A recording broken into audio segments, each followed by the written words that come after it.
ચાલો છોકરાઓ, આપણે આપણા ચેપ્ટરને આગળ વધારીએ. આપણે લાસ્ટ વિડીયોની અંદર તત્વોના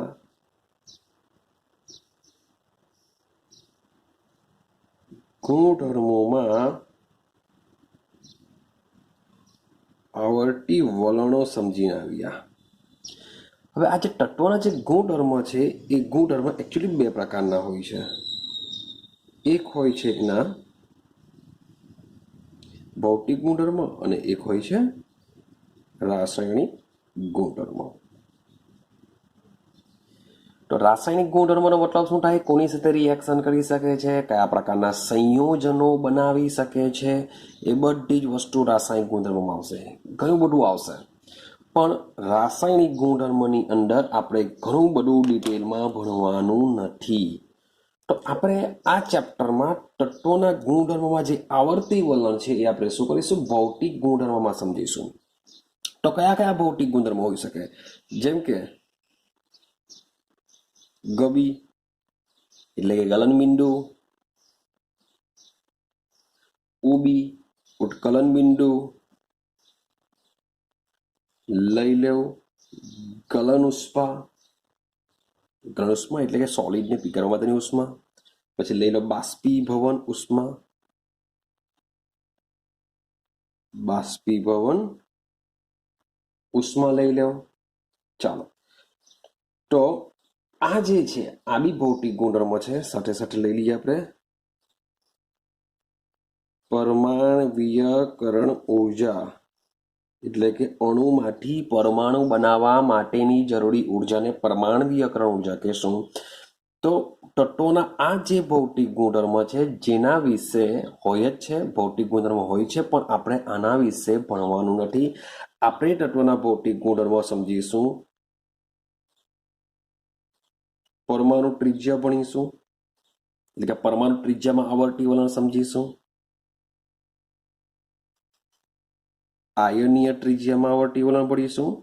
ત્યાર પછી સમજીશું આયનીકરણ એન્થાલ્પી. ત્યાર પછી સમજીશું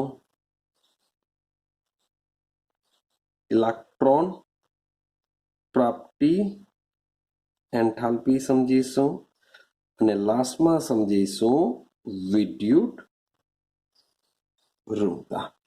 તો આ જે બીજો પોઈન્ટ છે એ બીજા પોઈન્ટ વિશે હવે આપણે સમજવાનું છે, તે પણ આવર્ત કોષ્ટકનો ઉપયોગ કરીને. એટલે કે તત્વના જે ગુણધર્મ છે એ તત્વના ગુણધર્મમાં આપણે આવર્તી વલણ નક્કી કરવાના છે. તો આજે આપણે બે પોઈન્ટ કમ્પ્લીટ કરીશું. એક છે આપણો પરમાણુ ત્રિજ્યા અને બીજો પોઈન્ટ છે આપણી આયનીય ત્રિજ્યા. તો આ બંને વિશે આજે આપણે કમ્પ્લીટ કરવાના છે. રેડી છે? તો એક્ઝામની દ્રષ્ટિએ હવે ઇમ્પોર્ટન્ટ છે, મીન્સ કે તમને એક્ઝામમાં ક્વેશ્ચન જોવા મળશે તો લગભગ આ જે પોઈન્ટ છે, મીન્સ કે જે ભૌતિક ગુણધર્મમાં આવર્તી વલણ છે, તમને પરમાણુ ત્રિજ્યા, આયનીય ત્રિજ્યા, આયનીકરણ એન્થાલ્પી મોસ્ટ ઇમ્પોર્ટન્ટ, ઇલેક્ટ્રોન પ્રાપ્તિ એન્થાલ્પી મોસ્ટ ઇમ્પોર્ટન્ટ, વિદ્યુત ઋણતા છે. તો આ બધા કન્સેપ્ટ તમને એક્ઝામમાં જોવા મળશે. ક્લિયર છે? તો બરાબર સમજવાનો પ્રયત્ન કરજો. ચાલો, તો શરૂઆત કરીએ આપણે પરમાણુ ત્રિજ્યા અથવા તો પરમાણ્વીય ત્રિજ્યા કહી શકો, અથવા તો પરમાણુનું કદ બી લઈ શકો. પરમાણુનું કદ. ચાલો સમજવાનો પ્રયત્ન કરજો. સૌથી પહેલી વાત કરું કે તમારો મીન્સ કે મારો બી કહેવાશે. તો આપણો જે પરમાણુ છે આ પરમાણુ ભાઈ કદમાં કેવો હોય છે? ખૂબ જ નાનો હોય છે. પરમાણુ કદમાં કેવો હોય છે? ખૂબ જ નાનો હોય છે. અને આ જે પરમાણુ ખૂબ જ નાનો હોય છે તેની જે ત્રિજ્યા છે એ ત્રિજ્યા એપ્રોક્સિમેટલી 1.2 એંગસ્ટ્રોમ કેટલી હોય છે? 1.2 એંગસ્ટ્રોમ. જો મીટરમાં કન્વર્ઝન કરું તો 1.2 ઇન્ટુ 10⁻⁻10 મીટર. તો તમે વિચાર કરો ભાઈ, 1.2 ઇન્ટુ 10⁻10 -10 આપેલું છે, એટલે કે 1.2/1ની બાજુમાં 10 મીંડા. તો એની વેલ્યુ કેટલી આવશે? વિચારો, કેટલો એટલે કેટલો નાનો પરમાણુ હોય છે, હા કે ના? ચાલો, તો આટલું વિચારો પરમાણુ છે. અને સાથે સાથે બીજી એક સમસ્યા એવી છે કે જે પરમાણુ છે, પરમાણુની ચારે બાજુ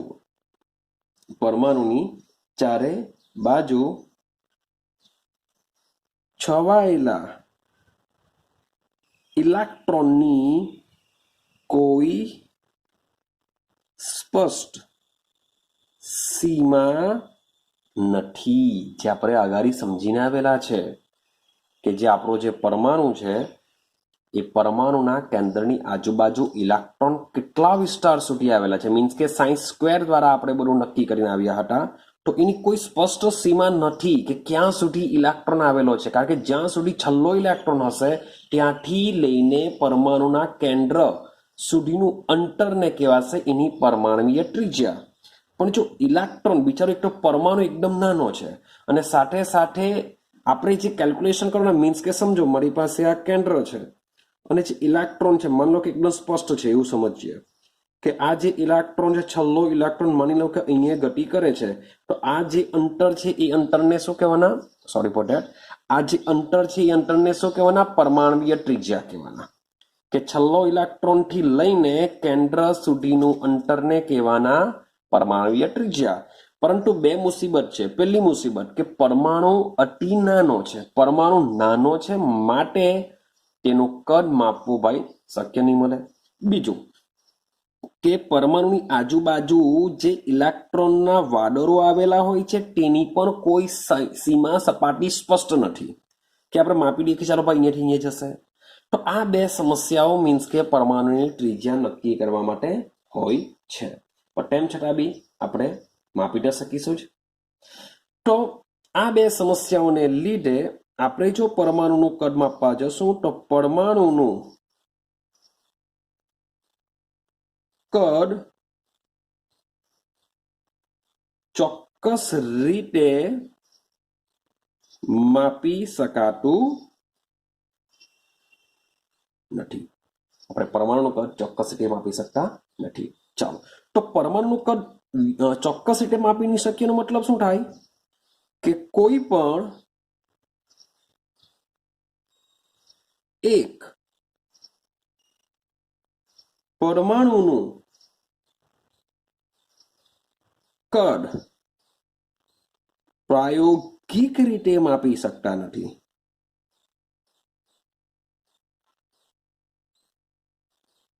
ઉતરશે દિમાગમાં? બે સમસ્યાઓ નડશે.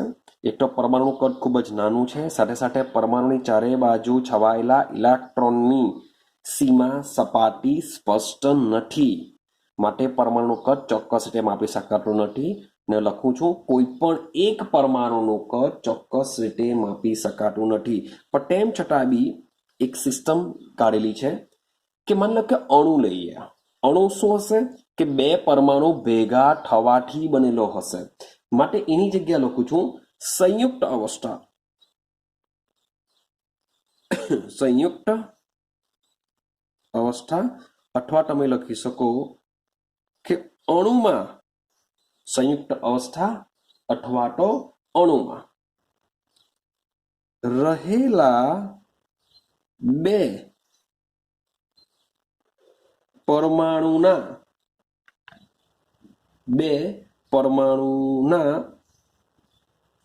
કેન્દ્ર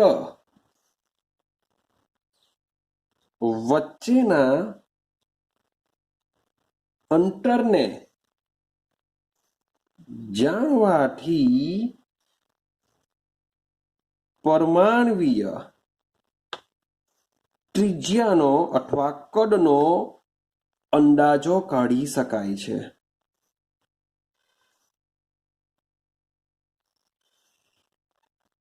સમજો આ સિસ્ટમને કે સંયુક્ત અવસ્થાનો મતલબ શું થાય કે જ્યારે બે પરમાણુ ભેગા થઈને અણુ રચતા હોય ત્યારે માન લે કે મારી પાસે આ એક પરમાણુ છે, માન લે કે મારી પાસે આ એક પરમાણુ છે, આ એક હાઇડ્રોજન પરમાણુ છે, આ બે એક હાઇડ્રોજન પરમાણુ છે, આ બે ભેગા થઈને શું બનાવ્યું? H2 અણુ બનાવ્યું. આ જે દોરું છું એ એક પરમાણુ કેન્દ્ર છે, આ બીજું છે એક બીજા પરમાણુ કેન્દ્ર છે.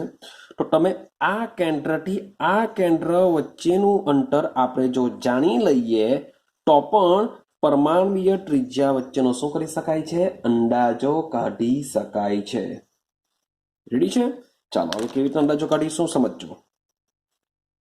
ચાલો હવે બરાબર સમજજો.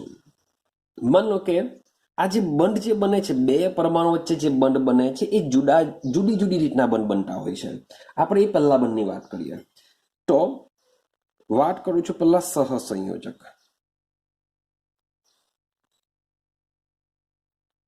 સહસંયોજક અણુઓમાં એકલ શબ્દ બોલું છું, એકલનો મતલબ શું થાય? એક જ બંધ. કારણ કે તમે N2 ચેક કરશો તો N2 માં આ રીતના ટ્રિપલ બંધ આવતા હોય છે, O2 ચેક કરશો તો O2 માં આ રીતના ડબલ બંધ આવતા હોય છે. એ શા માટે ડબલ બંધ આવે, શા માટે ટ્રિપલ બંધ આવે, તો આના પછીનું જે ચેપ્ટર છે એમાં તમને આઈડિયા આવી જશે. રેડી?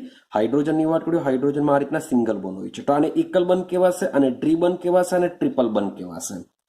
તો સહસંયોજક અણુમાં, અને બીજી બી એક વસ્તુ તમને કહી રાખું, સહસંયોજક બંધ શામાં બનશે?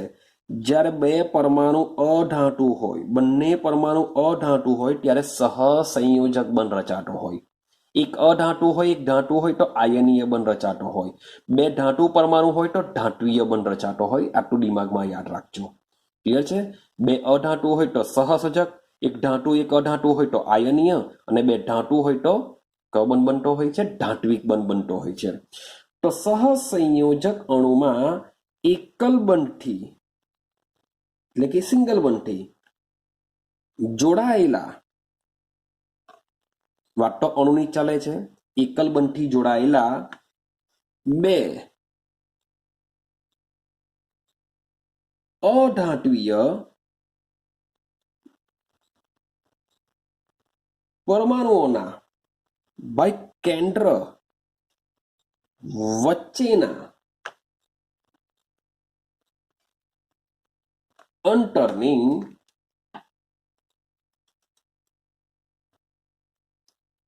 માહિતીને આધારે સહસંયોજક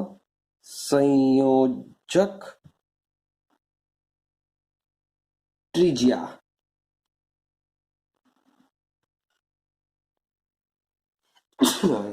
નક્કી કરવામાં આવે છે. Sorry for that. ચાલો, તો સહસંયોજક અણુમાં એકલ બંધથી જોડાયેલા, માન લો કે એક્ઝામ્પલ લઈએ, મારી પાસે માન લો કે આ ક્લોરીન પરમાણુ છે, મારી પાસે આ એક બીજો ક્લોરીન પરમાણુ છે. આ બંને પરમાણુઓ, આ એક ક્લોરીન પરમાણુ છે, આવી ક્લોરીન પરમાણુ છે, આ બંને જોડાઈને શું બનાવી દીધું? ક્લોરીન અણુ બનાવી દીધું છે. તો આ ક્લોરીન અણુ છે આપણા, કે જે બે ક્લોરીન પરમાણુથી જોડાયેલા છે. હવે સમજો કે આ બંને પરમાણુનું એકલ બંધથી જ જોડાયેલા છે, મીન્સ કે Cl બંધ Cl આ રીતના જોડાયેલા હોય છે. તો મારે આ જે બંધ લંબાઈ છે, આ જે બંધ લંબાઈ જો મારે માપવી હોય તો હું શું કરા? એક ક્લોરીન પરમાણુનું કેન્દ્રથી બીજા ક્લોરીન પરમાણુના કેન્દ્ર વચ્ચેનું અંતર જાણી લેવા. તો આ બે ક્લોરીન પરમાણુ વચ્ચેનું અંતર હોય છે 198 પિકોમીટર. શું હોય છે? 198 પિકોમીટર. તો મારે તો માત્ર એક જ પરમાણુની ત્રિજ્યા જાણવી છે. આ તો બે પરમાણુની, મીન્સ કે આપણે પરમાણુ ત્રિજ્યાનો મતલબ શું થાય? કે માન લો કે આ પરમાણુ છે, આ એનું કેન્દ્ર છે, તો અહીંયાથી લઈને આ જે અંતર છે છેલ્લા ઇલેક્ટ્રોન વચ્ચેનું, તેને આપણે પરમાણ્વીય ત્રિજ્યા કહેશું. એટલે કે મારે શું કરવું છે? આ કેન્દ્રથી અહીંયાનું અથવા તો આ કેન્દ્રથી અહીંયાનું અંતર મારે જાણવું છે. તો જો આપણે બે કેન્દ્ર વચ્ચેનું જો અંતર જાણતા હોઈએ અને તેનું જો અડધું મૂલ્ય કરી દઈએ, એટલે કે 198 ભાગ્યા જો 2 કરી દઉં તો મને મળશે 99 pm. આ જે 99 pm હોય છે એ શું હોય છે? ક્લોરીન પરમાણુની પરમાણુય ત્રિજ્યા હોય છે. એ એક ક્લોરીન લઈ લો કે આ ક્લોરીન લઈ લો, બંનેની કેટલી હોય છે? 99 pm. તો આ રીતના પરમાણવીય ત્રિજ્યાનો અંદાજો કાઢવામાં આવે છે. ખાલી એક જ ક્લોરીન પરમાણુ ભાઈ 99 pm હોય છે એ આપણે માપી શકવાના નથી, પરંતુ જ્યારે એ સહસંયોજક બંધથી એકલ બંધથી જોડાયેલા હોય ત્યારે બે પરમાણુ વચ્ચેના કેન્દ્રના અંતરના અડધા મૂલ્યને તેની પરમાણવીય ત્રિજ્યા ગણવામાં આવે છે. કંઈક આઈડિયા આવે છે? હા કે ના? ટીએટીયુ? ચલો, આ વાત ચાલી અધાતુ પર. માન લો કે ધાત્વીય હોય તો શું થાય? તો ધાતુઓની વાત કરીએ. તો ભાઈ ધાતુઓમાં સેમ આવશે, ધાત્વીય ત્રિજ્યા આવશે. શું આવશે? ધાત્વીય ત્રિજ્યા. બે ધાતુ પરમાણુઓ એકબીજા સાથે જોડાયેલા હોય છે ત્યારે તેમની વચ્ચે કયો બંધ રચાતો હોય છે? ધાત્વીય બંધ રચાય. તો એ ત્રિજ્યાને આપણે શું કહેશું? ધાત્વીય ત્રિજ્યા કહેશું. તો ધાત્વીય ત્રિજ્યાનું મૂલ્ય ધાત્વીય સ્ફટિકોમાં, કોઈ બી સ્ફટિક લઈ લો, ધાત્વીય સ્ફટિકોમાં ભાઈ પાસ પાસેના બે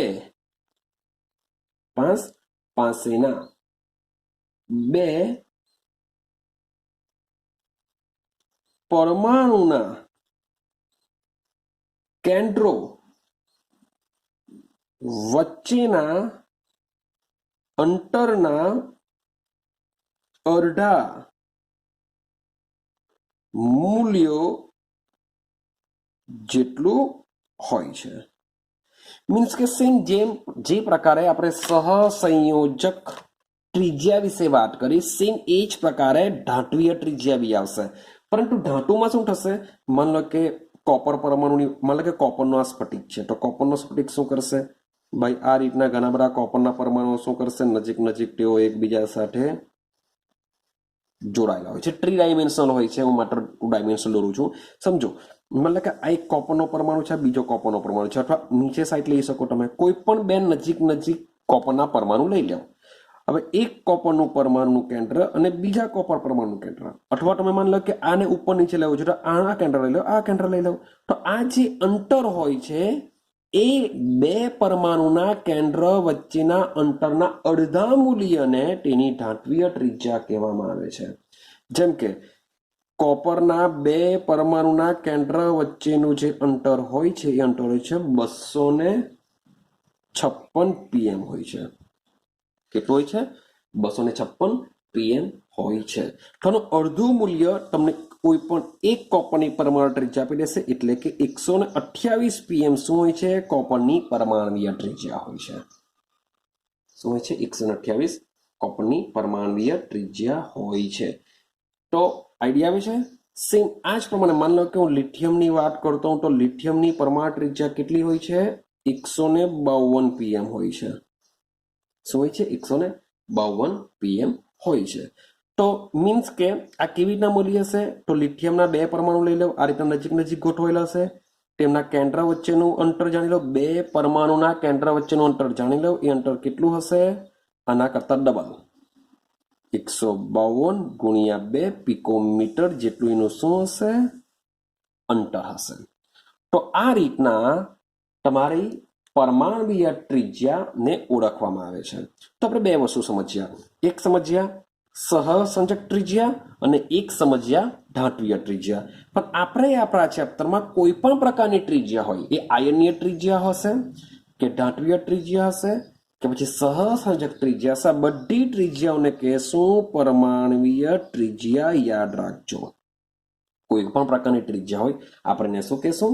પરમાણવીય ત્રિજ્યા વડે જ ઓળખીશું. અને આ જે પરમાણુની ત્રિજ્યા છે એ પરમાણુની ત્રિજ્યા બાય ક્ષ-કિરણ અથવા તો અન્ય વર્ણપટ એટલે કે સ્પેક્ટ્રોસ્કોપિક પદ્ધતિ, વર્ણપટ દર્શકી, તો ક્ષ-કિરણ અથવા અન્ય વર્ણપટ દર્શકી વડે આપણે આ પરમાણવીય ત્રિજ્યાને જાણી શકીએ છીએ. મીન્સ કે જે બે પરમાણુના કેન્દ્ર વચ્ચેનું જે અંતર જાણીએ છીએ એ ક્ષ-કિરણ અથવા વર્ણપટ દર્શકી જેવી પદ્ધતિઓની મદદથી આપણે જાણી શકીએ છીએ. ક્લિયર છે? તો આટલી વસ્તુ સમજ્યા પહેલા કે પરમાણ્વીય ત્રિજ્યા શું છે. હવે આપણે એમાં જોવાના આવર્તી વલણ. ચાલો હવે સમજજો. હવે આપણે સમજવાના છે આવર્તી વલણ. તો પરમાણ્વીય ત્રિજ્યામાં આવર્તી વલણનો આધાર પેલું તો શાના પર રહેલો છે. તો પરમાણ્વીય ત્રિજ્યામાં આવર્તી વલણનો આધાર રહેલો છે. એક છે કેન્દ્રીય વીજભાર ઉપર, એટલે કે કેન્દ્રમાં રહેલા પ્રોટોન ઉપર, કેન્દ્રીય વીજભાર ઉપર, અને બીજો રહેલો છે શક્તિ સ્તર. શક્તિ સ્તરનો મતલબ શું થાય? મુખ્ય ક્વોન્ટમમાં કે ઇલેક્ટ્રોન ક્યાં રહેલો છે, પછી કેન્દ્રનો વીજભાર કેટલો છે, ઇલેક્ટ્રોન કેટલું એટ્રેક્શન કરશે, એ મુજબ આપણે પરમાણ્વીય ત્રિજ્યા ડિસાઇડ કરીશું. તો પરમાણુ ત્રિજ્યામાં આવર્તી વલણનો આધાર આ બે વસ્તુ પર રહેલો છે.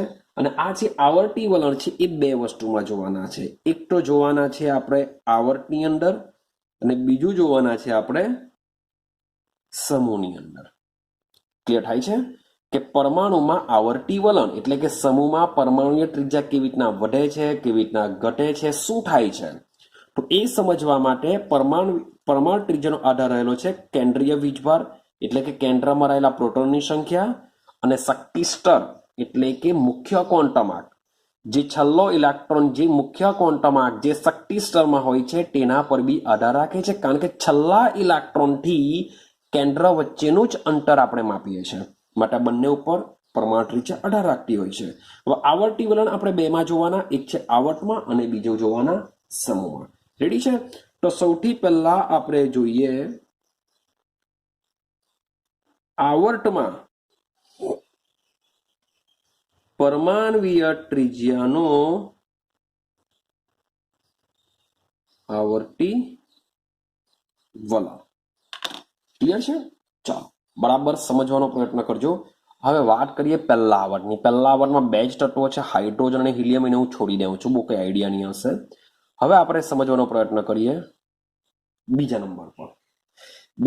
બીજા આવર્તમાં તત્વો હોય છે 8. તો બધા તત્વોને લખું છું, મને બરાબર સમજવાનો પ્રયત્ન કરજો.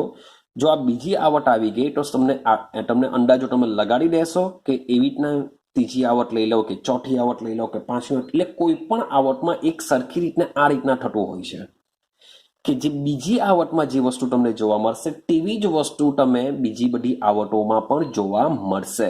તો હમણાં આપણે જે મોટે ભાગે ડિસ્કશન કરીશું એ પ્રતિનિધિ તત્વો માટે કરીશું, એટલે કે એસ અને પી વિભાગમાં મોટે ભાગે આ વસ્તુ આપણે અભ્યાસ કરીશું. જે ડી વિભાગ છે, જે એફ વિભાગ છે, જેનાથી થોડું ઘણું બધું બદલાશે, પણ એ આપણે હમણાં બહુ ડિસ્કશન નથી કરતા. એટલે કે પરમાણુ ત્રિજ્યાનો આપણે જે અભ્યાસ કરવાના છે એ મોટે ભાગે શામાં થશે જોવા મળશે? તમને પ્રતિનિધિ તત્વોમાં તમને જોવા મળશે. ચાલો સમજો. વાત કરું છું આવર્ત. હું બીજા આવર્તના તત્વોની વાત કરું છું. બીજા આવર્તના તત્વો. ચાલો, તો બીજા આવર્તના તત્વો કોણ કોણ હોઈ શકે? તો ભાઈ લઈ લો lithium number 3, number 4 beryllium, number 5 boron, number 6 carbon, number 7 nitrogen, number 8 oxygen, number 9 fluorine. અને જે આપણું પેલું તત્વ છે નફ્ફત તત્વ છે એની હમણાં વાતો કરતો નથી. સૌથી પહેલા અહીંયા એ લોકોના પરમાણુ ક્રમાંક લખી દઉં, કારણ કે પરમાણુ ક્રમાંક પરથી જ તમે શું નક્કી કરી શકો છો? કેન્દ્રીય વીજભાર નક્કી કરી શકો છો. તો લિથિયમનો પરમાણુ ક્રમાંક 3 એટલે કે 3 પ્રોટોન કેન્દ્રમાં. બેરિલિયમનો નંબર 4 માટે કેન્દ્રમાં 4 પ્રોટોન. સેમ 5 6 7 8 9. તો ફ્લોરિનના કેન્દ્રમાં કેટલા પ્રોટોન હશે? 9 પ્રોટોન હશે. એની બાહ્ય કક્ષામાં બહારની બાજુએ 9 ઇલેક્ટ્રોન હશે. બાહ્ય કક્ષાનો મતલબ એવો થાય કે બાહ્ય કક્ષામાં 7 હશે. બેને હું છોડી દેવા પડશે. હવે સમજો, હું બધાની ઇલેક્ટ્રોનિક રચના લખું છું, બધાની જ ઇલેક્ટ્રોનીય રચના લખું છું, પણ એટલું યાદ રાખજો કે હું માત્ર ને માત્ર બાહ્યતમ કક્ષાની ઇલેક્ટ્રોનીય રચના જ લખું છું. અથવા બધા માટે અહીંયા કોમન લખી દઉં, બધામાં શું આવશે? હિલિયમ આવશે જ. બધાની ઇલેક્ટ્રોનીય રચનામાં શું આવશે? હિલિયમ આવશે જ. તો હિલિયમ સિવાયની શું વાત કરું, તો હિલિયમમાં 2 ઇલેક્ટ્રોન આવી ગયેલા કહેવાય. તો આમાં 3 ઇલેક્ટ્રોન છે, મારે ત્રીજો ઇલેક્ટ્રોન જશે 2s1 માં. સમજો ભાઈ, ચોથો ઇલેક્ટ્રોન જશે 2s2 માં. ભાઈ પાંચમો ઇલેક્ટ્રોન જશે 2s2 2p1 માં.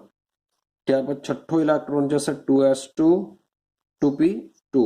સેમ અહીંયા 2s2 2p3. ઓક્સિજનમાં 2s2 2p4 અને ફ્લોરિનમાં 2s2 2p5. આ બધાની મેં ઇલેક્ટ્રોનિક કોન્ફિગરેશન લખી દીધી છે. બરાબર સમજજો હું શું કહેવા માંગુ છું. તો પહેલા તમને એક સેન્ટેન્સ કહી દઉં. અહીંયા લખું છું, આવર્તમાં ભાઈ ડાબી બાજુથી જમણી બાજુ જઈએ તે મારું સેન્ટેન્સ છે. કીડીમાંથી સોરી ફોર ધેટ, હાથી લેવાનો છે આપણે. પહેલા હાથીમાંથી કીડી બને. હવે તમે કે સર આ હાથી ને કીડી કેવી રીતના આવી ગયા, તો શોર્ટ એન્ડ સિમ્પલ, આવર્તમાં ડાબી બાજુથી જમણી તરફ જઈએ તેમ તેમ પરમાણુ કદમાં ઘટાડો થાય. જો પરમાણુ કદમાં ઘટાડો થાય તો પરમાણવીય ત્રિજ્યા પણ ઘટે. કીડી બિચારી બહુ નાની હશે, એનું કદ નાનું છે, મારે ત્રિજ્યા બી કેવી હોય નાની, એટલે કે કદમાં ઘટાડો થાય. હાથી મોટો હશે, કદ મોટું. તો કેમ આવું થાય છે એને આપણે મેઇન તો સમજવાનું છે કે શા માટે એક જ આવર્તના તત્વો છે તેમ છતાં પણ તેઓના પરમાણવીય કદ અલગ અલગ હોય છે. તો એનું રીઝન શું છે તો સમજજો, બરાબર સમજવાનો પ્રયત્ન કરો. હવે જોજો, હવે તમે સૌથી પહેલા જો કે અહીંયા 2s કક્ષક છે, અહીંયા પણ 2s કક્ષક છે, અહીંયા 2s અને 2p છે, ને બધામાં ચેક કરશો 2s અને 2p છે. એનો મતલબ શું થાય કે માની લો કે મારી પાસે આ એક કેન્દ્ર છે, કેન્દ્રની બરાબર પહેલી કક્ષક જેમાં આપણે n બરાબર 1 કહીએ છીએ, જેમાં હિલિયમ આવી જશે. ત્યાર પછી આ એક બીજું આવર્ત છે જેમાં શું થશે, n બરાબર 2. n બરાબર 2 નો મતલબ શું થશે, 2s બી હશે, આમાં 2p પણ હશે, 2s પણ હશે, 2p પણ હશે. હવે સમજતા જાઓ. લિથિયમની વાત કરું તો લિથિયમના કેન્દ્રમાં કેટલા પ્રોટોન, 3 પ્રોટોન. અને એની બાહ્યતમ કક્ષામાં કેટલો ઇલેક્ટ્રોન છે, s કક્ષકમાં 1 ઇલેક્ટ્રોન છે. હા કે ના, સમજતા જાઓ. રેડી, ચાલો અહીંયા લખું છું. મને લખો કેન્દ્રની વાત કરું અને બાહ્યતમ ઇલેક્ટ્રોનની સંખ્યાની વાત કરું તો ભાઈ લિથિયમમાં કેટલા છે, કેન્દ્રમાં 3 પ્રોટોન છે.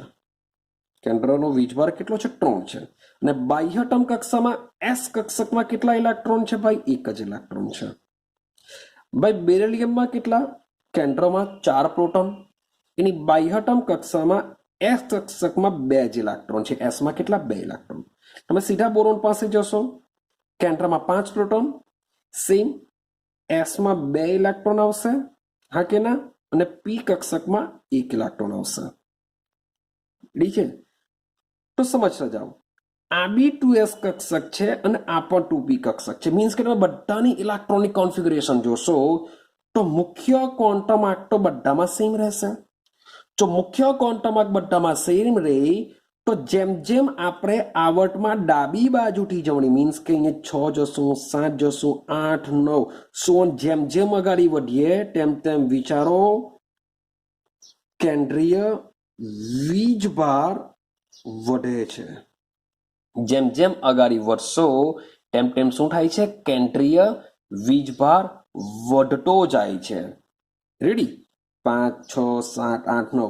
પરંતુ ના નથી પાડતો કે ફ્લોરિનમાં 9 પ્રોટોન છે તો 9 ઇલેક્ટ્રોન હશે, પણ આ જે બાહ્યતમ કક્ષાના જે બીજા 7 ઇલેક્ટ્રોન રહેલા છે, જે 7 ઇલેક્ટ્રોન રહેલા છે, એ 7 ઇલેક્ટ્રોન જેટલા દૂર તમને બોરોનમાં જોવા મળશે એટલા જ દૂર ક્યાં જોવા મળશે, ફ્લોરિનમાં પણ જોવા મળશે.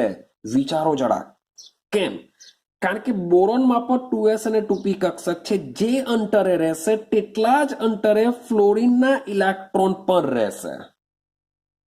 ખબર પડે છે કઈ હું શું કહેવા માંગુ છું? કે આવર્તમાં ડાબી બાજુથી જમણી તરફ જઈએ તેમ તેમ શું થવાનું છે? કેન્દ્રીય વીજભાર વધતો જવાનો છે. એટલે કે પ્રોટોન કેન્દ્રમાં જે ખેંચવા વાળો છે, પ્રોટોન શું કરશે? ઇલેક્ટ્રોનને ખેંચશે, તો એની સંખ્યા વધતી જાય છે. ઇલેક્ટ્રોન પણ વધે છે, પણ આ ઇલેક્ટ્રોન કેન્દ્રથી દૂર જતા નથી. એકચ્યુઅલી જે પોઝિશન પર બોરોનના ઇલેક્ટ્રોન હશે તે જ પોઝિશન પર ફ્લોરિનના ઇલેક્ટ્રોન પર તમને જોવા મળશે. પણ બોરોનમાં 5 જ વીજભાર છે, જ્યારે ફ્લોરિનમાં 9 વીજભાર છે. જેથી થશે શું કે જેમ જેમ કેન્દ્રીય વીજભાર વધતો જાય છે તેમ તેમ બાહ્યતમ કક્ષાના ઇલેક્ટ્રોનનું, શબ્દો બોલું છું, જેમ જેમ કેન્દ્રીય વીજભાર વધતો જાય છે તેમ તેમ ઉમેરાતા ઇલેક્ટ્રોનનું કેન્દ્રથી અંતર વધતું નથી. કે છઠ્ઠા એટલે કે કાર્બનમાં જેટલા બી ઇલેક્ટ્રોન જે સ્થાને રહેશે તે જ સ્થાને નાઇટ્રોજનમાં બી ઇલેક્ટ્રોન રહેશે. પણ ફરક કાર્બન અને નાઇટ્રોજનમાં શું થવાનું? કાર્બનના 6 ઇલેક્ટ્રોન 6 ને ખેંચશે, જ્યારે નાઇટ્રોજનના 7 ઇલેક્ટ્રોન બાહ્યતમ કક્ષાના ખેંચે. આમાં બી સેમ બાહ્યતમ કક્ષાના ખેંચાશે, સેમ આમાં બી ખેંચાશે, આમાં બી ખેંચાશે. મીન્સ કેન્દ્રીય વીજભાર વધવાને લીધે કેન્દ્રથી અંતર વધતું નથી, પરંતુ કેન્દ્રનો વીજભાર વધતો હોવાને લીધે ઇલેક્ટ્રોનનું આકર્ષણ વધતું જાય છે. શું થાય છે? ઇલેક્ટ્રોનનું આકર્ષણ વધતું જાય છે.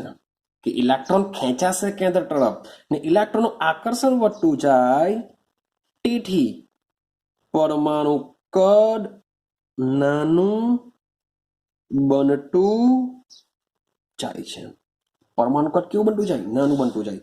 સમજો લિથિયમમાં 2s કક્ષક છે, મીન્સ કે 3 એકને બાહ્યતમ કક્ષાની વાત કરું છું, 3 ઇલેક્ટ્રોન એકને ખેંચે. આમાં 4 2 ને ખેંચે, 5 2s 2p 3. પણ આ પી કક્ષક હવે સમજો, જેટલા બી પી કક્ષક છે એ પી કક્ષક એક સેમ પોઝિશન પર રહેશે કેન્દ્રની આજુબાજુ. જેટલા બી ઇલેક્ટ્રોન નવા નવા દાખલ થશે એ કેન્દ્રથી એક સરખા અંતરે દાખલ થવાના. અને સાથે સાથે તમે જેમ આવર્તમાં મીન્સ કે બોરોનમાં 5 ઇલેક્ટ્રોન, અહીંના 3 ઇલેક્ટ્રોનને ખેંચે, કાર્બનના 6 4 ને નાની પણ કે આના કરતા આમાં ઇલેક્ટ્રોન વધારે છે, પરંતુ એ દાખલ થતો ઇલેક્ટ્રોન એક સરખા સ્થાને જ દાખલ થાય છે, પીમાં જ દાખલ થાય છે બધામાં, જેને લીધે કેન્દ્ર દ્વારા એનું આકર્ષણ બળ વધતું જ જાય છે. અને જો વધતું જાય તો લિથિયમ જો તમને આ રીતના જોવા મળે તો બેરિલિયમ એના કરતા નાનો જોવા મળશે, બોરોન એના કરતા બી નાનો જોવા મળશે, સોન ફ્લોરિન તમને એકદમ નાનો જોવા મળશે. એટલે કે આવર્તમાં ડાબી બાજુથી જમણી બાજુ જઈએ તેમ કદમાં શું થાય છે? ઘટાડો થાય છે. બીકોઝ ઓફ જે મુખ્ય ક્વોન્ટમ આંક છે, મુખ્ય ક્વોન્ટમ આંક બદલાતો નથી. મુખ્ય ક્વોન્ટમ આંક બદલાતો નથી. કંઈક ઉતરે છે દિમાગમાં કે આવર્તમાં ડાબી બાજુથી જમણી તરફ જશું તો ઉમેરાતો જે ઇલેક્ટ્રોન છે એક સરખા ક્વોન્ટમ આંકમાં બધામાં ઉમેરાય છે, જેથી કેન્દ્રથી ઇલેક્ટ્રોનનું અંતર વધવાનું નથી, જેને લીધે કેન્દ્રીય વીજભાર વધવાની સાથે સાથે બાહ્યતમ કક્ષાના ઇલેક્ટ્રોન પર કેન્દ્રનું આકર્ષણ બળ વધતું જ જાય છે ને વધતું જાય છે, માટે ઇલેક્ટ્રોન શું કરશે? કેન્દ્ર તરફ ખેંચાશે. મીન્સ કે અહીંયા ભાઈ ઇલેક્ટ્રોન ગતિ કરતો હોય તો એનું એટ્રેક્શન વધવાને લીધે ઇલેક્ટ્રોન શું કરશે? ભાઈ નજીક આવી જશે. રેડી? તો જેટલું કેન્દ્રનું વીજભાર વધતું જશે એટલું જ એટ્રેક્શન વધે. ને એટલું એટ્રેક્શન વધવાને લીધે કદમાં શું થાય છે? ઘટાડો. અને કદમાં ઘટાડો થાય એનો મતલબ થાય પરમાણુય ત્રિજ્યા ઘટે. બોલો, ક્લિયર થયું? આવર્તમાં શું કહેવા માંગે છે? હા કે ના? ડન. ચાલો હવે વાત કરીશું સમૂહ માટે. ચાલો હવે વાત કરીએ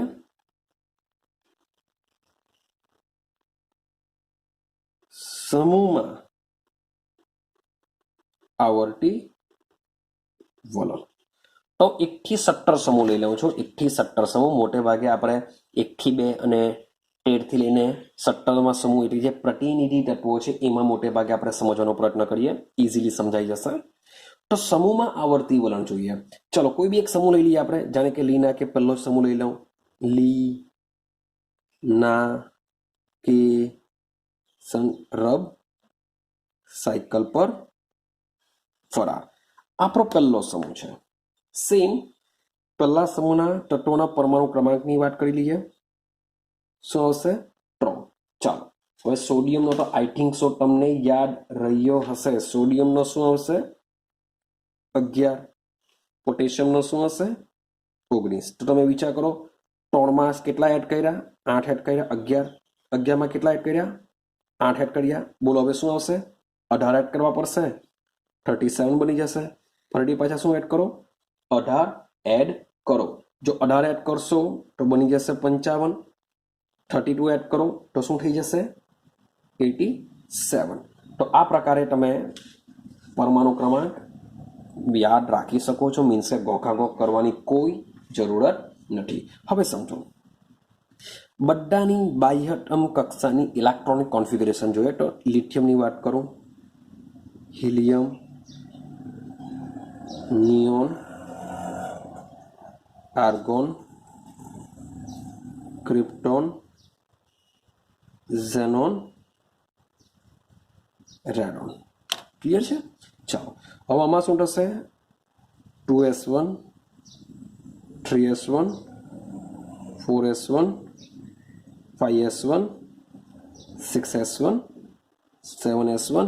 આ જે બી લખેલી છે એ શું લખેલી છે? બાહ્યતમ કક્ષાના ઇલેક્ટ્રોન. કારણ કે આપણે જે છેલ્લો ઇલેક્ટ્રોન છે, છેલ્લા ઇલેક્ટ્રોનથી કેન્દ્ર વચ્ચેનું અંતરને જાણવું છે.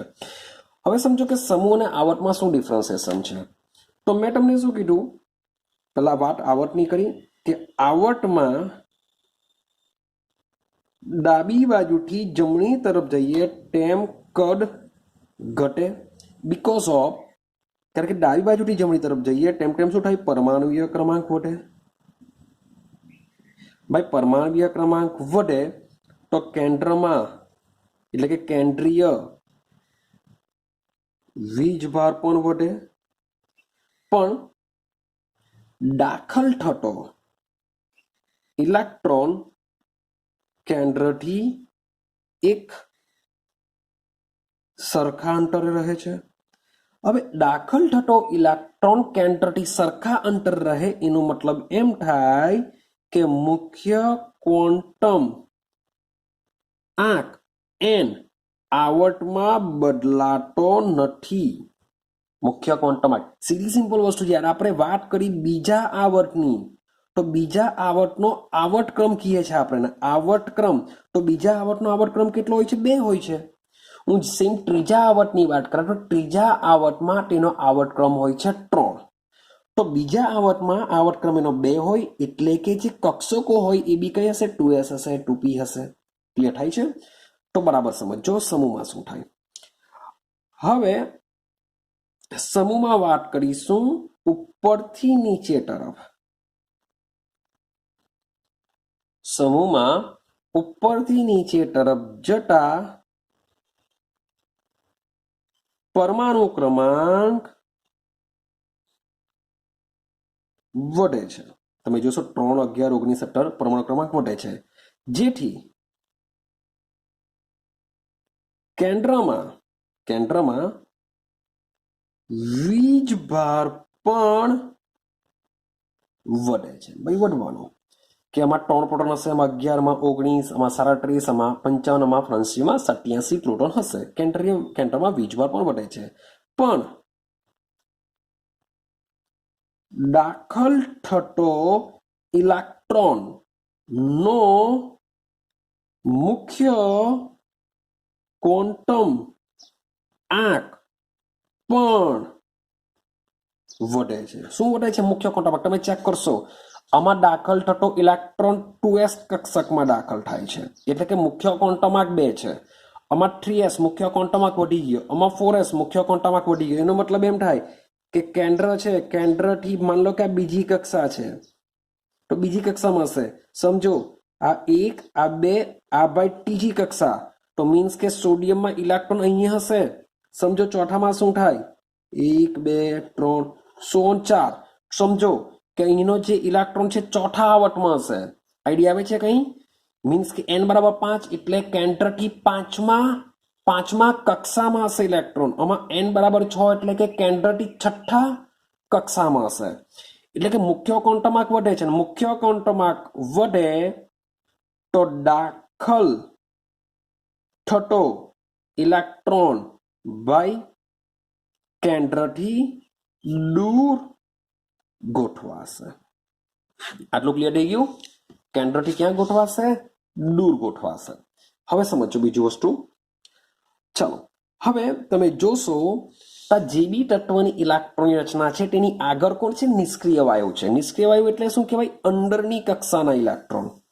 શું કહેશું આપણે એને? અંદરની કક્ષાના ઇલેક્ટ્રોન બાહ્ય કક્ષાના ઇલેક્ટ્રોન માટે શિલ્ડિંગ અસર ઉત્પન્ન કરે છે. શું કરે છે? શિલ્ડિંગ અસર ઉત્પન્ન કરે છે. શિલ્ડિંગ અસરનો મતલબ શું થાય? કે કેન્દ્રનો જેટલો અસરકારક વીજભાર છે એ વીજભાર કોણ લઈ લેશે? બધા અંદરની કક્ષાના ઇલેક્ટ્રોન લઈ લેશે. બાહ્ય કક્ષા પાસે અસરકારક વીજભાર ઓછો જશે, જેને લીધે ભાઈ આકર્ષણ કેવું હોય? ઓછું હોય છે. જેને લીધે આકર્ષણ કેવું હોય છે? ઓછું હોય છે. આકર્ષણ ઓછું હોય તો ઇલેક્ટ્રોન શું થવાનો? કેન્દ્રથી દૂર જશે. શું થશે? ઇલેક્ટ્રોન કેન્દ્રથી દૂર જશે. ને કેન્દ્રથી દૂર જાય તો સીધી સિમ્પલ વસ્તુ છે, કદ વધે. કદ વધે નો મતલબ એમ થાય કે તેની પરમાણવીય ત્રિજ્યા પણ વધે. માટે સમૂહમાં ઉપરથી નીચે તરફ જતા પરમાણવીય ત્રિજ્યા અથવા તો પરમાણવીય કદ વધે છે. એમબી ની ઇલેક્ટ્રોનિક કોન્ફિગરેશન દ્વારા તમે સમજી શકો છો. આ n બરાબર 2 માં આવેલો છે, આ n બરાબર 3 માં આવેલો છે, આ n બરાબર 4 માં, આ n બરાબર 5, આ n બરાબર 6, આ n બરાબર 7. તો યાર n બરાબર 7 ક્યાં છે ને n બરાબર 2 ક્યાં છે? ને આવર્તમાં શું થતું હતું? મુખ્ય ક્વોન્ટમ આંક બદલાતો ન હતો, જેથી કેન્દ્રીય વીજભાર અને ઇલેક્ટ્રોન વચ્ચેનું આકર્ષણ વધતું જતું હતું. જ્યારે આમાં આકર્ષણ ઘટતું જાય છે, માટે કદ કેવું થતું જશે? વધતું જતું હોય છે. ક્લિયર? યાદ રહેશે. આનું ઉલટું બી પૂછી શકાય કે સમૂહમાં નીચેથી ઉપર જતા કદ ઘટે, આવર્તમાં જમણી બાજુથી ડાબી બાજુ જતા પરમાણવીય ત્રિજ્યા વધે. તો આ બે કન્સેપ્ટ મીન્સ કે બરાબર દિમાગમાં ફિટ કરી દેવાના છે. ક્લિયર થઈ ગયું આટલું? આવર્તમાં શું થાય, સમૂહમાં શું થાય. ચાલો હવે આપણે વાત કરીએ સમૂહ 18ની, કે જે આપણા કોણ છે? નિષ્ક્રિય વાયુ છે. યાદ રાખજો, પહેલો સેન્ટેન્સ તમને કહ્યું, અને પછીના ચેપ્ટરમાં ત્યાર પછીના ચેપ્ટરમાં વાયુ અવસ્થામાં કેવા કે જે પણ તત્વ વાયુ હોય છે એ વાયુ તત્વ મોટે ભાગે હંમેશા શું હોય? મોટે ભાગે નહીં પણ હંમેશા દ્વિપરમાણવીય અણુ તરીકે અસ્તિત્વ ધરાવે. મીન્સ કે તમે હાઇડ્રોજનને હવામાંથી પકડશો તો H2 તરીકે પકડાય, નાઇટ્રોજનને પકડવા જશો તો N2 તરીકે પકડાય, ઓક્સિજનને પકડવા જશો તો O2 તરીકે પકડાય. પણ જે નિષ્ક્રિય વાયુઓ છે, તમે હિલિયમને પકડો તો H જ પકડાય, તમે નિયોનને પકડશો N જ પકડાશે, તમે આર્ગોનને પકડવા જાવ તો ER જ પકડાશે. એટલે કે આ લોકો એકલ પરમાણુ હોય છે. તમને મુક્ત અવસ્થામાં એકલ પરમાણુ તરીકે અસ્તિત્વ ધરાવે છે, જ્યારે આ લોકો શું કરશે? દ્વિપરમાણવીય અણુ તરીકે અસ્તિત્વ ધરાવે છે. તો રીઝન શું છે કે આ લોકો કેવા છે ભાઈ? નિષ્ક્રિય છે. આ લોકો કેવા છે? ખૂબ જ નિષ્ક્રિય છે, માટે એકલ જ રહેવાની વાત કરતા હોય છે. માટે આ જે ઉમદા વાયુઓ છે, જે શું છે, આને શું કહેશું? ઉમદા વાયુ. તો આ જે ઉમદા વાયુઓ છે, એ ઉમદા વાયુઓની જે ત્રિજ્યાનું મૂલ્ય હોય છે એ કેવી હોય છે? બહુ જ વધારે હોય છે. ત્રિજ્યાનું મૂલ્ય બહુ જ વધારે હોય છે. માટે જો તમારે કમ્પેરિઝન કરવી હોય કે જે બીજા બધા તત્વો છે એ બીજા બધા તત્વોની જો આ તત્વ સાથે જો તમારે કમ્પેરિઝન કરવી હોય તો આ ઉમદા વાયુઓની લેવી પડશે વાન ડર વાલ્સ ત્રિજ્યા. શાની સાથે કમ્પેરિઝન કરવી પડશે? વાન ડર વાલ્સ ત્રિજ્યા સાથે કમ્પેરિઝન કરવી પડશે. આ લોકોની સહસંયોજક ત્રિજ્યા સાથે કમ્પેરિઝન કરતા હોતા નથી. ક્લિયર છે? તો અહીં આપણો કન્સેપ્ટ પૂરો થાય છે પરમાણ્વીય ત્રિજ્યા વિશેનો. તો મેં તમને પરમાણુ ત્રિજ્યા વિશે સમજાવ્યું પહેલા, ત્યાર પછી આવર્તમાં શું થાય છે એના વિશે સમજાવ્યું, અને લાસ્ટમાં સમૂહમાં શું થશે, અને છેલ્લે છે 18મો સમૂહ. તો જો પરમાણુ ત્રિજ્યા પૂછાય તો તમારે આ બધા પોઈન્ટ તમારે શું કરવા પડશે? ક્લિયર કરવા પડશે. તમને આલેખો બી આપેલા છે, પણ એ આલેખો તમારે એક્ઝામમાં દોરવાના હોતા નથી. એ માત્ર તમને ગ્રાફ સમજાવે છે. તમે ચેક કરશો તો લિથિયમ, બેરિલિયમ, આવર્તમાં મીન્સ કે લિથિયમનું કદ બહુ મોટું હશે. સોરી, એટલે મીન્સ કે આલેખમાં તમે જોશો તો લિથિયમનું કદ મોટું હશે, પછી બેરિલિયમ, પછી boron, carbon, nitrogen, so on ઘટતું જતું જોવા મળશે. સેમ સમૂહની વાત તમે કરીએ તો સમૂહમાં ચેક કરશો લિથિયમ, સોડિયમ, પોટેશિયમ તમને કદ વધતું જતું બતાવ્યું હશે. જેમ પરમાણુ ક્રમાંક વધે તેમ આ વસ્તુ જોવા મળશે. પણ તમારે તો મીન્સ કે મેં જે તમને સમજાવ્યું છે એ જ રીતના તમને જો ક્વેશ્ચન પૂછાય તો એક્ઝામમાં લખવાનું હોય છે. ક્લિયર છે? ચાલો, તો આ છે આપણો પહેલો કન્સેપ્ટ પરમાણુ ત્રિજ્યા. આજનો આપણો બીજા કન્સેપ્ટની વાત કરીએ. જો પહેલો કન્સેપ્ટ ક્લિયર થઈ જશે તો બીજો કન્સેપ્ટ ભાઈ બહુ કંઈ વાર નહીં લાગે. હવે આપણે સમજવાના છે આયનીય ત્રિજ્યા. આપણો કન્સેપ્ટ છે આયનીય ત્રિજ્યા. ચાલો, તો મેં તમને આગળના પરમાણુ ત્રિજ્યામાં કન્સેપ્ટ કીધો કે ભાઈ સહસંયોજક ત્રિજ્યા આવી શકે, ધાતુય ત્રિજ્યા આવી શકે, આયનીય ત્રિજ્યા આવી શકે. તો આપણે વાત કરવાની છે આયનીય ત્રિજ્યા. તો સમજો, આપણો પરમાણુ કેવો હોય છે? તટસ્થ હોય. તટસ્થનો મતલબ શું? તટસ્થ પરમાણુ કોને કહેવાય? તટસ્થ પરમાણુ એટલે કે એવો કે જેના પર વીજભાર ન હોય. એટલે કેવો? સોડિયમ કેવો કહેવાય? તટસ્થ કહેવાય. વીજભાર એના પર કોઈ વીજભાર નથી. હવે માની લો કે એના ઉપર Na+ આવી જાય તો આ આયન કહેવાય. આ શું બની ગયેલો કહેવાય? આયન કહેવાશે. માની લો કે મારી પાસે ફ્લોરિન છે. ફ્લોરિન કેવો કહેવાય? તટસ્થ પરમાણુ કહેવાશે. એના પર કોઈ વીજભાર નથી. પણ માની લો કે એના પર જો માઇનસ આવી જાય તો આ શું કહેવાશે? આયન કહેવાશે. હવે એના માથા પર પ્લસ છે એટલે શું કહેવાય? ધન વીજભારિત આયન કહેવાશે. એટલે કે જે પણ પરમાણુના માથા ઉપર ધન વીજભાર આવેલો હોય તેને કહેવાશે ધન વીજભારિત આયન. અને જે પણ પરમાણુના માથા પર ઋણ આવેલું હોય, નેગેટિવ આવેલું હોય તેને કહેવાશે ઋણ વીજભારિત આયન કહેવાશે. શું કહેવાશે એને? ઋણ વીજભારિત. હવે સવાલ એવો આવે કે આ કેવી રીતના બની શકે? તો ભાઈ કોઈના બી માથા ઉપર પ્લસ ઉત્પન્ન થાય, કોઈના પણ માથા પર પ્લસ ઉત્પન્ન થાય તેને કહેવાશે ધન આયન. તો આ જે ધન વીજભારિત આયન છે, જે ધન આયન છે, ધન આયન ક્યારે બની શકે? જો તટસ્થ પરમાણુ ઇલેક્ટ્રોન ગુમાવે તો. યાદ રાખજો, દિમાગમાં ક્લિયર કરો. માન લો કે તટસ્થ પરમાણુ મારી પાસે શું છે? સોડિયમ છે. સોડિયમ જો એક ઇલેક્ટ્રોન ગુમાવે તો એના માથા પર શું ઉત્પન્ન થાય? એક ધનવી. જેટલા ઇલેક્ટ્રોન ગુમાવશે એટલા જ શું ઉત્પન્ન થશે? Na+. માન લો કે મારી પાસે કેલ્શિયમ છે. તો કેલ્શિયમ શું કરશે? ભાઈ 2 ઇલેક્ટ્રોન ગુમાવશે, જેથી એના માથા પર +2 ઉત્પન્ન થશે. તો કોઈ પણ પરમાણુ કેટલા ઇલેક્ટ્રોન ગુમાવશે એનો આધાર એના ઇલેક્ટ્રોનિક રચના ઉપર રહેશે. એટલે કે કોઈ પણ પરમાણુ શું કરશે? નિષ્ક્રિય વાયુ જેવી રચના પ્રાપ્ત કરવાનું વલણ ધરાવે. સોડિયમનો નંબર છે 11. જો એને નજીકનો નિષ્ક્રિય વાયુ કોણ હશે? નિયોન. તો નિયોન જેવું બનવું હોય તો 1 ઇલેક્ટ્રોન ગુમાવી દેશે. કેલ્શિયમનો નંબર ચેક કરો, કેટલો નંબર છે? 20. કેલ્શિયમનો નંબર કેટલો હોય છે? 20.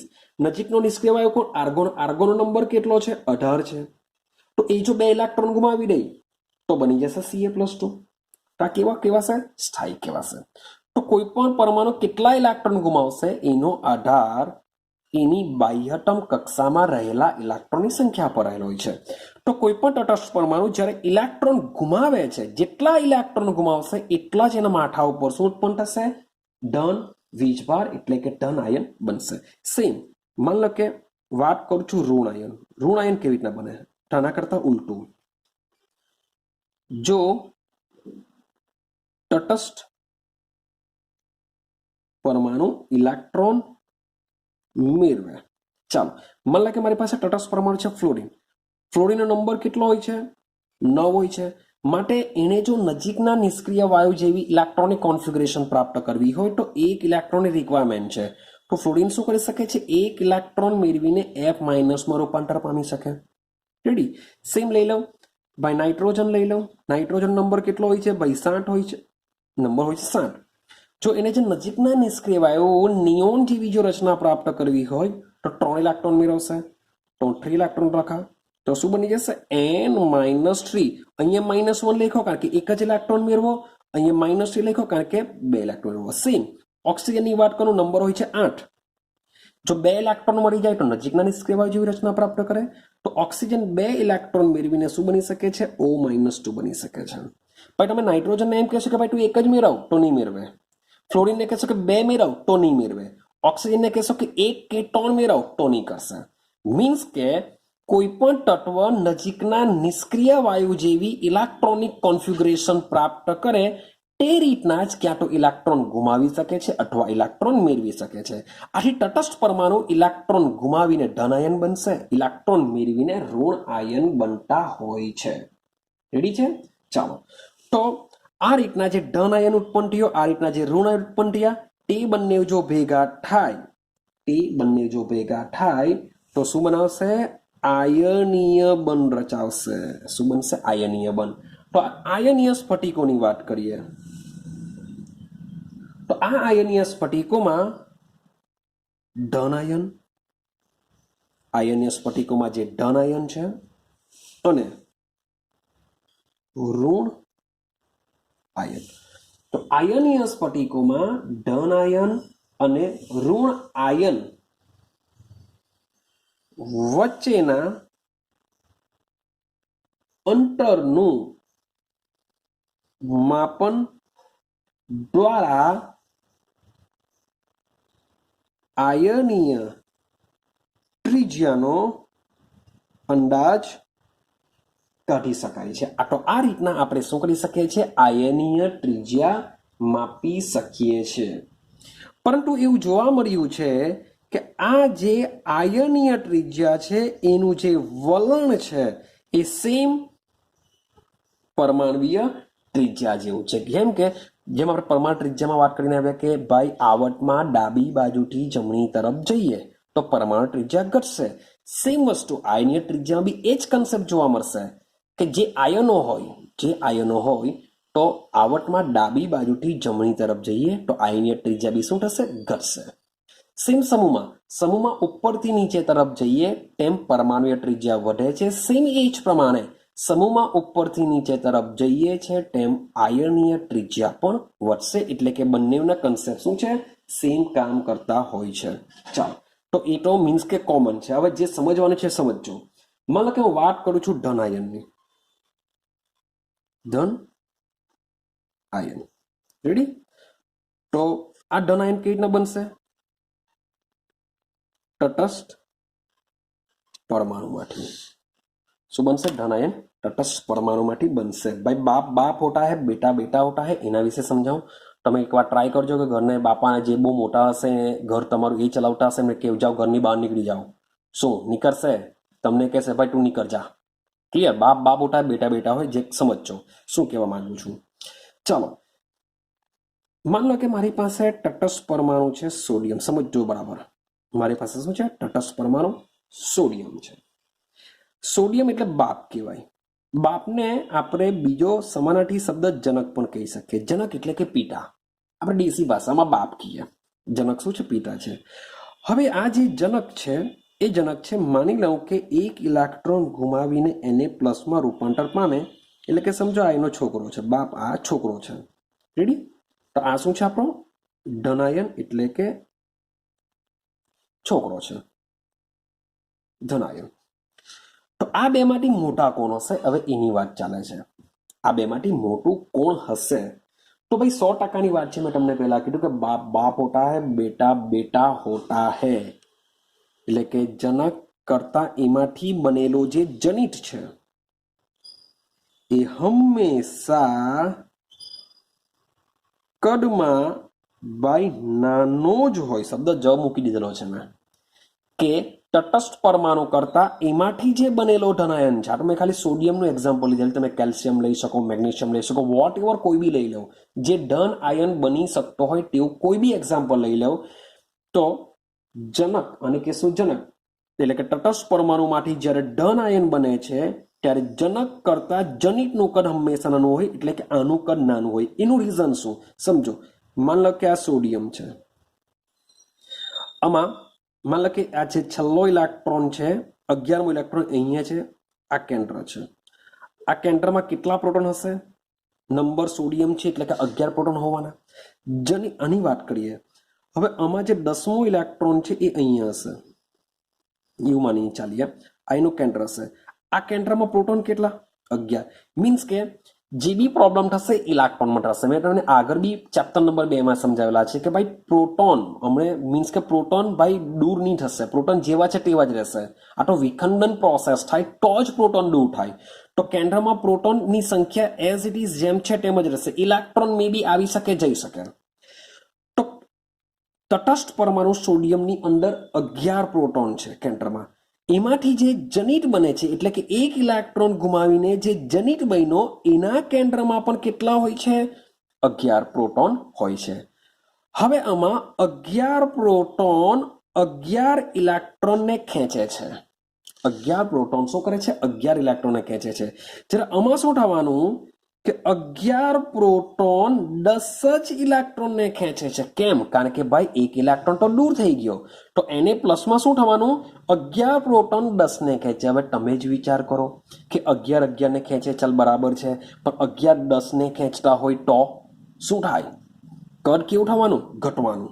શું થવાનું? કદ ઘટવાનું. મને લાગે મેગ્નેશિયમની વાત કરું.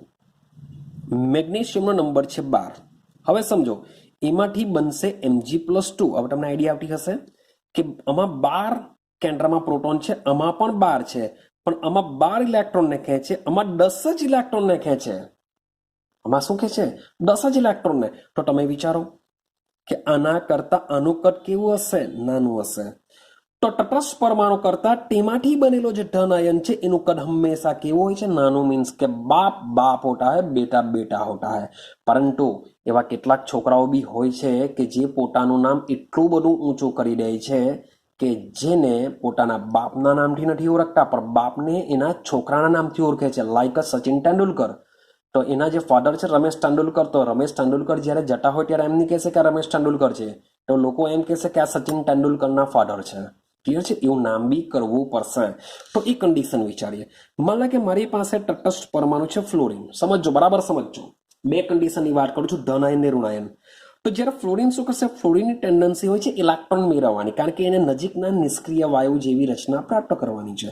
ભાઈ આ લોકો ઇલેક્ટ્રોન ગુમાવવાની જ વાત કરશે. યાદ રાખજો, ઇલેક્ટ્રોન નહીં મેળવી શકે, કારણ કે ધાતુ છે. ધાતુ એક કન્સેપ્ટ યાદ રાખી દો, ધાતુ હંમેશા ઇલેક્ટ્રોન ગુમાવે. શા માટે?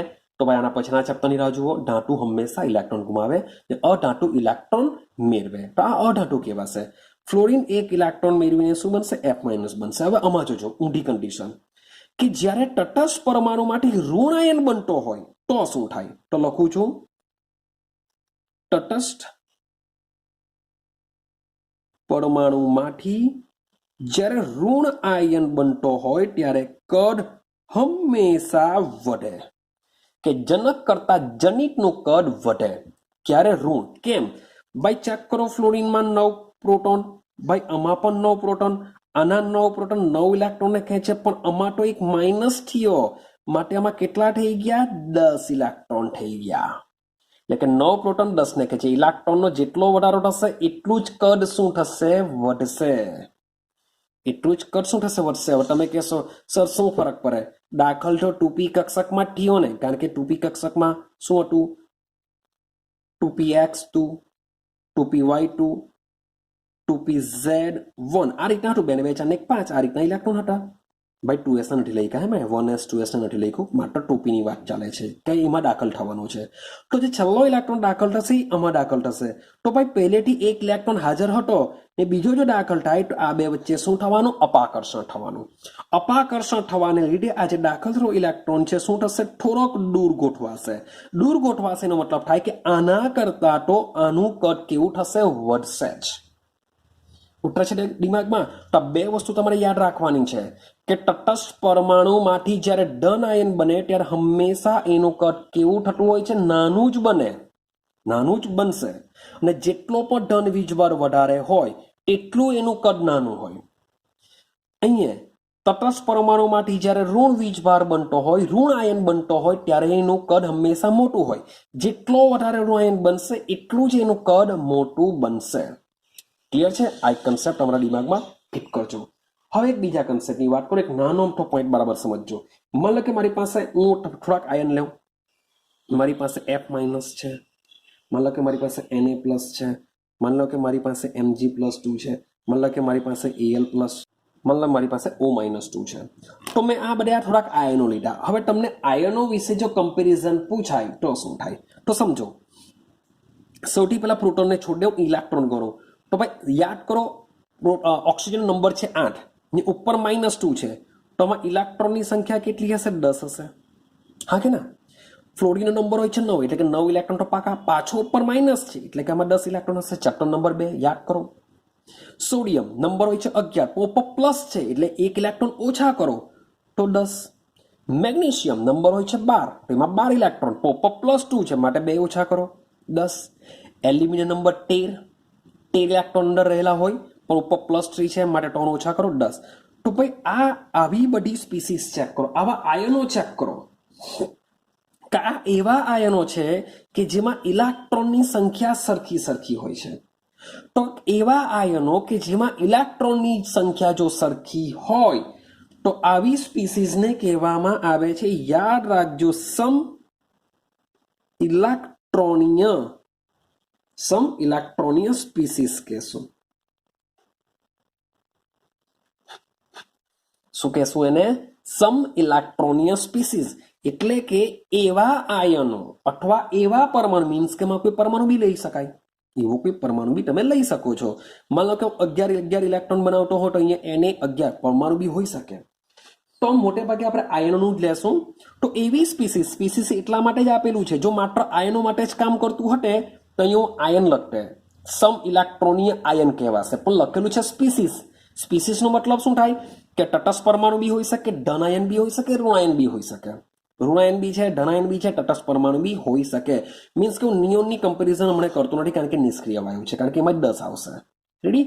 માટે એને સમ ઇલેક્ટ્રોનીય સ્પીસીસ કહેશે. તો યાદ રહેશે, કેટલાક પરમાણુઓ અને આયનોમાં ઇલેક્ટ્રોનની સંખ્યા જો સમાન જોવા મળે છે તો આવી સ્પીસીસને કહેવામાં આવે છે સમ ઇલેક્ટ્રોનીય સ્પીસીસ. તો આ સમ ઇલેક્ટ્રોનીય સ્પીસીસ છે બધા આયનો જ. તો આની આપણે આયનીય ત્રિજ્યાનું કમ્પેરિઝન કરીએ. સમજો, બરાબર સમજો. કેમ? બધામાં ઇલેક્ટ્રોન સરખા છે પણ બધામાં કેન્દ્રનો પ્રોટોન સમાન ન હશે. હવે ઓક્સિજનનો નંબર છે 8, હવે વાત કરો પ્રોટોનની સંખ્યા. ઓક્સિજનનો નંબર છે 8, તો એમાં પ્રોટોન કેટલા હશે? 8 હશે. ફ્લોરિનનો નંબર છે 9, તો એમાં પ્રોટોન કેટલા હશે? 9 હશે. સોડિયમનો નંબર છે 11, તો એના કેન્દ્રમાં પ્રોટોન કેટલા હશે? 11 હશે. ભાઈ મેગ્નેશિયમનો નંબર હોય છે 12, તો એના કેન્દ્રમાં પ્રોટોન કેટલા હોય છે? 12 હોય છે. એલ્યુમિનિયમ નંબર 13 હોય તો એના કેન્દ્રમાં પ્રોટોન કેટલા હોવાના? 13 હોવાના. હવે તમે જ વિચાર કરો, અહીં 13 કેન્દ્રનો 13 વીજભાર એટલે કે 13 પ્રોટોન 10 ને ખેંચે છે, તો સીધી સિમ્પલ વસ્તુ છે, ખેંચાઈ જવાના. આમાં 12 10 ને ખેંચે, ઇલેક્ટ્રોન તો બધામાં સેમ છે. તો ભાઈ કેન્દ્રનો વીજભાર ચેક કરો કે આમાં 13 10 ને ખેંચે, આમાં 12 10 ને ખેંચે, આમાં 11 10 ને ખેંચે, આમાં 9 10 ને ખેંચે અને આમાં 8 10 ને ખેંચે. તો વિચાર કરો કે જેટલા વધારે ખેંચવાળા હોય, ઇલેક્ટ્રોન તો બધા સેમ, મીન્સ કે સમજો દોરડા ખેંચવાની કોમ્પિટિશન છે. માન લો કે અમારી પાસે દોરડું છે, અહીંયા ભાઈ પેલો રૂમાલ બાંધીએ છે. હવે આ બાજુ 13 જણા ઉભા રહેલા છે ને આ બાજુ 10 જ જણા ઉભા રહેલા છે, તો સીધી સિમ્પલ વસ્તુ છે 13 જણા ખેંચી જ લેવાના, હા કે ના? હવે આ બાજુ સમજો, આની એક્ઝામ્પલ આપું, O-2 નું કમ્પેરિઝન કરું, દોરડા ખેંચવાનું છે. હવે આ બાજુ 10 જ છે પણ આ બાજુ 8 છે, તો ભાઈ આ બાજુ ખેંચાઈ જશે. શું થશે? આ બાજુ ખેંચાશે. આ બાજુ જો ખેંચાય એનો મતલબ એમ થાય કે સમજો, એ બધું મીન્સ કે થોડીક આઈડિયા નહીં બી આવતી હોય તો એક સીધી સિમ્પલ વસ્તુ કહું, તમારા માથા ઉપર ધન વીજભાર જેટલો વધુ એટલું કદ નાનું, અને તમારા માથા ઉપર ઋણ વીજભાર જેટલો વધારે એટલું જ કદ મોટું. કારણ કે ઇલેક્ટ્રોન દાખલ થવાનો ને ઇલેક્ટ્રોન હંમેશા શું કરશે? કેન્દ્રથી દૂર જવાનો. કેન્દ્રથી દૂર જશે એટલે જેટલો માથા ઉપર વધારે ઋણ વીજભાર હશે એનું કદ એટલું જ વધારે હશે, અને માથા ઉપર ધન વીજભાર જેટલો વધારે હશે એટલું જ એનું કદ નાનું હશે. માટે Al+3 આ બધાની જો વાત કરું, આ બધાની કમ્પેરિઝન કરું છું, તો આ બધાની વાત કરું તો Al ના ઉપર +3 છે. સમ ઇલેક્ટ્રોનિય સ્પીસીસની વાત કરું છું. જો સમ ઇલેક્ટ્રોનિય સ્પીસીસ હોય તો માથા ઉપર ધન વીજભાર જેટલો વધારે એટલું જ એનું કદ કેવું? સૌથી નાનું. ને માથા ઉપર જેટલો ઋણ વીજભાર વધારે એનું કદ એટલું જ સૌથી મોટું બધામાં કમ્પેરિઝનમાં. માટે Al+3 કદમાં કેવું હોય છે? સૌથી નાનું હોય છે. એના કરતા મોટું કોણ હોય? એ Mg+2, કારણ કે એમાં 12 કેન્દ્ર 10 ને ખેંચે, આમાં 13 10 ને ખેંચે તો વધારે ખેંચાઈ જશે. આમાં 12 10 ને ખેંચે, આના કરતા આમાં ઓછું ખેંચાય. ભાઈ આમાં 11 જ 10 ને ખેંચે છે, એટલે કે Mg કરતા પણ Na+ કદમાં કેવો હશે? મોટો હશે. ને હવે તો આમાં શું થઈ ગયું? 9 10 ને, એટલે કે ઇલેક્ટ્રોન વધ્યા, તો સોડિયમ કરતા ફ્લોરિન કદમાં મોટું હશે, અને ફ્લોરિન કરતા O-2 કદમાં મોટું હશે. તો આ રીતના તમને કમ્પેરિઝન જોવા મળતી હોય છે. તો સમ ઇલેક્ટ્રોનિય સ્પીસીસની અંદર આ રીતના તમારે શું કરવાની હોય છે? કમ્પેરિઝન કરવાની હોય છે. સમ ઇલેક્ટ્રોનિય સ્પીસીસમાં એક જ વસ્તુ યાદ રાખવાની કે જો બધામાં ઇલેક્ટ્રોનની સંખ્યા સમાન હોય એને કહેશું સમ ઇલેક્ટ્રોનિય સ્પીસીસ, અને સમ ઇલેક્ટ્રોનિય સ્પીસીસની અંદર જેટલો માથા ઉપર ધન વીજભાર વધારે એટલું જ એનું કદ નાનું, અને જેનો માથા ઉપર ઋણ વીજભાર જેટલો વધારે એનું કદ એટલું જ મોટું. તો એના પરથી તમે ચડતો ક્રમ કે ઉતરતો ક્રમ તમે ડિસાઈડ કરી શકો છો. આઈડિયા આવે છે? તો આ બધું VSQ ની અંદર તમને ખૂબ જ કામ લાગશે. તો એક કમ્પેરિઝન આપેલું છે, એક આપણે ક્વેશ્ચન સોલ્વ કરીએ. ચાલો, તમને હું એઝ અ હોમ વર્ક જ કરું છું. હોમવર્ક મીન્સ કે તમે મને કહેજો કે શું આન્સર આવી શકે.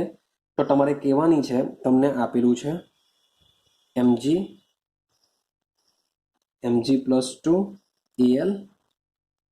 Al+3. રેડી છે? તો આ જે મીન્સ કે બુકમાં સેમ આ જ છે, પણ એમાં પૂછેલી છે કઈ સ્પીસીસની ત્રિજ્યા મહત્તમ હશે, કઈ ત્રિજ્યા ન્યૂનતમ હશે. તો 100%ની વાત છે. ન્યૂનતમની વાત કરીએ, સમજો મેગ્નેશિયમ હોય છે, બાજુમાં કોણ હોય છે? એલ્યુમિનિયમ હોય છે. મેગ્નેશિયમનો નંબર 12 અને નંબર 13. તો આવટમાં ડાબી બાજુથી આપણે ક્યાં ગયા? જમણી તરફ ગયા. તો ડાબીથી જમણી તરફ જઈએ તેમ કદ શું થશે? ઘટે. ને Mg કરતા Al નું કદ નાનું. રેડી? હવે આપેલા છે Mg+2 અને Al+3. તો 100% ડાબી બાજુથી જમણી બાજુ જઈએ અને પાછા આમાં +3 છે, 3 છે. એટલે 3 ઇલેક્ટ્રોન ગુમાવી દીધા હશે. માટે સૌથી ઓછામાં ઓછું જો કોઈનું કદ હોય તો એ કોનું હશે? Al+3. સૌથી નાનું કદ હશે. એટલે કે સૌથી નાનું કદ કોનું થઈ ગયું? Al+3 નું થઈ ગયું, સૌથી નાનું કદ. ત્યાર પછી મોટું કોનું હોઈ શકે? હવે તમે કમ્પેરિઝન કરો, Mg ઉપર +2 છે, એટલે કે 12 10 ને ખેંચે, આમાં 13 શું કરતા હતા? 10 ને ખેંચતા હતા. તો સીધી સિમ્પલ વસ્તુ છે, બંને આ સમ ઇલેક્ટ્રોનિય સ્પીસીસ કહેવાશે. સમ ઇલેક્ટ્રોનિય સ્પીસીસમાં જેના ઉપર ધન વીજભાર વધુ તેનું કદ સૌથી નાનું, પછી કોણ આવશે? Mg+2 આવશે. હવે સવાલ એવો આવે કે Mg અને Al માં શું કમ્પેરિઝન આવે? તો Mg ડાબી બાજુ છે, Al જમણી બાજુ છે. તો સીધી સિમ્પલ વસ્તુ છે, Al નું કદ કેવું હોવાનું? નાનું હોવાનું. Comparison two Mg. તો Mg નું કદ મોટું, Al નું કદ નાનું. તો સૌથી મોટામાં મોટું કોણ હશે? Mg હશે, હા કે ના? સૌથી મોટા મોટું Mg હશે, સૌથી નાનામાં નાનું હશે Al+3 તમને જોવા મળશે. હવે આ બેની જો કમ્પેરિઝન તમે કરશો તો આમાં 12 પ્રોટોન 10 ઇલેક્ટ્રોન ખેંચે, અને આમાં 13 પ્રોટોન 13 ઇલેક્ટ્રોનને ખેંચે છે. તમને બુકમાં એવું કમ્પેરિઝન નથી આપ્યું, પણ મને લાગે કે આ બેમાં જો તમારે જાણવું હોય કે આ બેમાંથી કોણ મોટું હશે, કોણ નાનું હશે, તેની વાત કરીએ તટસ્થ છે, 13 પ્રોટોન 13 ઇલેક્ટ્રોન ખેંચે, જ્યારે આમાં 12 10 ને ખેંચે છે. તો સીધી સિમ્પલ વસ્તુ છે, આનું કદ આના કરતા કેવું હશે? નાનું હશે. એટલે આ રીતના જ જોવા મળશે તમને. તો આ તમને જોવા મળશે. હું તમને હોમવર્ક આપવાનો હતો પણ મેં તમને સોલ્વ કરીને આપી દીધું. તો આ રીતના તમને આવા ક્વેશ્ચન તમારે સોલ્વ કરવાના હોય છે. મીન્સ કે તમને ટોટલી 4 કે 3 કે 4 કે 5 તમને પરમાણુ આપી દેશે, ત્યાં તમને આયન આપી દેશે. એના વિશે તમારે કમ્પેરિઝન કરીને તમારે શું કરવાનું હોય છે? ચડતો ક્રમ કે ઉતરતો ક્રમ આપવાનો હોય છે કે કોનું કદ વધારે, કોનું કદ નાનું, એટલે કે પરમાણુય ત્રિજ્યા શું છે, આયનીય ત્રિજ્યા શું છે. આ કન્સેપ્ટ પરથી તમને VST બી પૂછી શકાય, સાથે સાથે બોર્ડની એક્ઝામમાં રાઇટિંગમાં બી પૂછી શકાય કે પરમાણુય ત્રિજ્યા વિશે સમજાવો અથવા આયનીય ત્રિજ્યા વિશે સમજાવો. ક્લિયર છે? તો આજનો આપણો આ જે વિડીયો છે ખૂબ જ ઇમ્પોર્ટન્ટ વિડીયો છે. સ્ટડી કરો, મીન્સ કે વિડીયો જોઈને સ્ટડી કરો, સાથે સાથે બુકને પણ પછીથી જોઈ લેવ અને લખીને આને રેડી કરી દો. સમજો બરાબર શું કહેવા માંગે છે. એકવાર જો સમજણ પડી ગઈ તો તમે ખૂબ જ ઇઝીલી આખી થિયરીને સોલ્વ કરી દેશો, ખૂબ જ ઇઝીલી એક્ઝામમાં લખી શકો છો. રેડી છે? તો હવે પછીના વિડીયોમાં આપણે મળીશું. હવે પછીનો જે વિડીયો છે એ આના કરતા બી ઇમ્પોર્ટન્ટ છે, કારણ કે આપણે ભણવાના છે આયનીકરણ એન્થાલ્પી, જે ખૂબ જ ઇમ્પોર્ટન્ટ, એટલે ખૂબ જ ઇમ્પોર્ટન્ટ ટોપિક છે આપણો. તો એને આપણે મળીશું નેક્સ્ટ વિડીયોની અંદર.